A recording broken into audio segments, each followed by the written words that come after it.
ಪಕ್ಷವನ್ನು ಸದೃಢವಾಗಿ ಕಟ್ಟಬೇಕು. ಪರಸ್ಪರ ಏನೇ ಭಿನ್ನಾಭಿಪ್ರಾಯಗಳಿದ್ದರೂ ಕೂಡ ಅದು ಪಕ್ಷದ ಮೇಲೆ ಅದು ಪ್ರಭಾವ ಆಗಬಾರ್ದು, ಪಕ್ಷಕ್ಕೆ ನಷ್ಟ ಆಗಬಾರ್ದು ಅಂತ ಹೇಳಿದ್ದಾರೆ. ಅದಕ್ಕೆ ನಾವು ಒಪ್ಪಿದ್ದೇವೆ. ಏನು ಸಣ್ಣ ಪುಟ್ಟ ಅಭಿಪ್ರಾಯಗಳು ಏನಿದೆ ಅವೆಲ್ಲ ಕೂಡ ಏನು ಹೇಳಬೇಕು ಅದೆಲ್ಲ ಹೇಳಿದ್ದೀವಿ.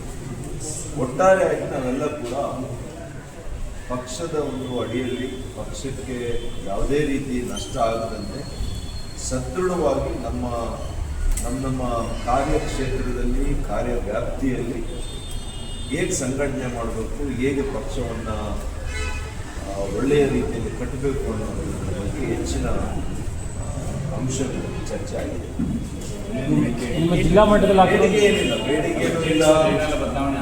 ಬೇಡಿಕೆಯೂ ಇಲ್ಲ, ಕಂಪ್ಲೇಂಟ್ಸು ಇಲ್ಲ, ಏನೂ ಇಲ್ಲ. It is discussion between matured senior leaders ಅಷ್ಟೇ. ಇತ್ತೀಚೆಗೆ ಎಸ್ ಆರ್ ವಿಶ್ವನಾಥ್ ಅವರು ನೇರವಾಗಿ ನಿಮ್ಮ ಮೇಲೆ ಮಾತಾಡಿದ್ದಾರೆ. ಇತ್ತೀಚೆಗೆ ಎಸ್ ಆರ್ ವಿಶ್ವನಾಥ್ ಅವರು ಕೂಡ ನೇರವಾಗಿ ಮಾತಾಡಿದ್ದಾರೆ. ಅದ್ರ ಬಗ್ಗೆ ಎಲ್ಲ ಮಾತುಕತೆ ಆಗಿದೆ, ಎಲ್ಲ ಕೂಡ ಸರಿ ಹೋಗುತ್ತೆ. ಬರುವಂಥ ದಿನಗಳಲ್ಲಿ ಪಕ್ಷವನ್ನು ಸಂಘಟನೆ ಮಾಡುವಂಥ ಸಂದರ್ಭದಲ್ಲಿ ನಾವೆಲ್ಲ ಕೂಡ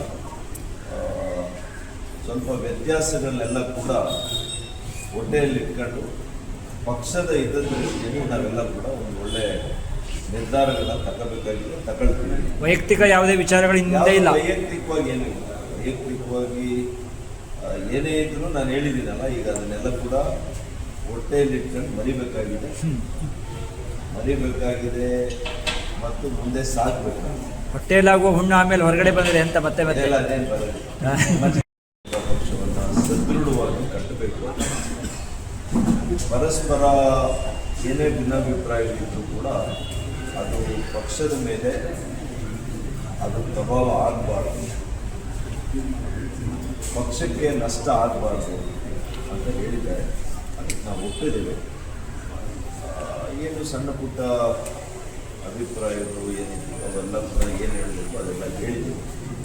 ಒಟ್ಟಾರೆಯಾಗಿ ನಾವೆಲ್ಲ ಕೂಡ ಪಕ್ಷದ ಒಂದು ಅಡಿಯಲ್ಲಿ ಪಕ್ಷಕ್ಕೆ ಯಾವುದೇ ರೀತಿ ನಷ್ಟ ಆಗದಂತೆ ಸದೃಢವಾಗಿ ನಮ್ಮ ಕಾರ್ಯಕ್ಷೇತ್ರದಲ್ಲಿ ಕಾರ್ಯವ್ಯಾಪ್ತಿಯಲ್ಲಿ ಹೇಗೆ ಸಂಘಟನೆ ಮಾಡಬೇಕು, ಹೇಗೆ ಪಕ್ಷವನ್ನು ಒಳ್ಳೆಯ ರೀತಿಯಲ್ಲಿ ಕಟ್ಟಬೇಕು ಅನ್ನೋದ್ರ ಬಗ್ಗೆ ಹೆಚ್ಚಿನ ಅಂಶಗಳು ಚರ್ಚೆ ಆಗಿದೆ.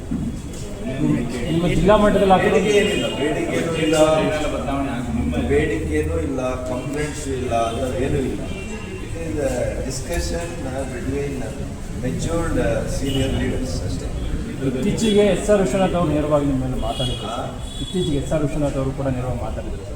ಅದ್ರ ಬಗ್ಗೆ ಎಲ್ಲ ಮಾತುಕತೆ ಆಗಿದೆ, ಎಲ್ಲ ಕೂಡ ಸರಿ ಹೋಗುತ್ತೆ. ಬರುವಂಥ ದಿನಗಳಲ್ಲಿ ಪಕ್ಷವನ್ನು ಸಂಘಟನೆ ಮಾಡುವಂಥ ಸಂದರ್ಭದಲ್ಲಿ ನಾವೆಲ್ಲ ಕೂಡ ಸ್ವಲ್ಪ ವ್ಯತ್ಯಾಸಗಳನ್ನೆಲ್ಲ ಕೂಡ ಹೊಟ್ಟೆಯಲ್ಲಿಟ್ಕೊಂಡು ಪಕ್ಷದ ಹಿತದೃಷ್ಟಿಯಲ್ಲಿ ನಾವೆಲ್ಲ ಕೂಡ ಒಂದು ಒಳ್ಳೆ ನಿರ್ಧಾರಗಳನ್ನ ತಗೊಳ್ತೀವಿ.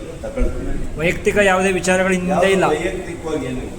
ವೈಯಕ್ತಿಕವಾಗಿ ಏನೇ ಇದ್ರೂ ನಾನು ಹೇಳಿದ್ದೀನಲ್ಲ, ಈಗ ಅದನ್ನೆಲ್ಲ ಕೂಡ ಹೊಟ್ಟೆಯಲ್ಲಿಟ್ಕೊಂಡು ಮರಿಬೇಕಾಗಿದೆ ಮತ್ತು ಮುಂದೆ ಸಾಗಬೇಕಾಗಿದೆ. ಹೊಟ್ಟೆಯಲ್ಲಾಗುವ ಹುಣ್ಣು ಆಮೇಲೆ ಹೊರಗಡೆ ಬಂದಿದೆ ಅಂತ ಮತ್ತೆ ಅದೇನು ಬರೋದು. ಮಜ್ಜಿಗೆ ಕುಡಿದ್ರೆ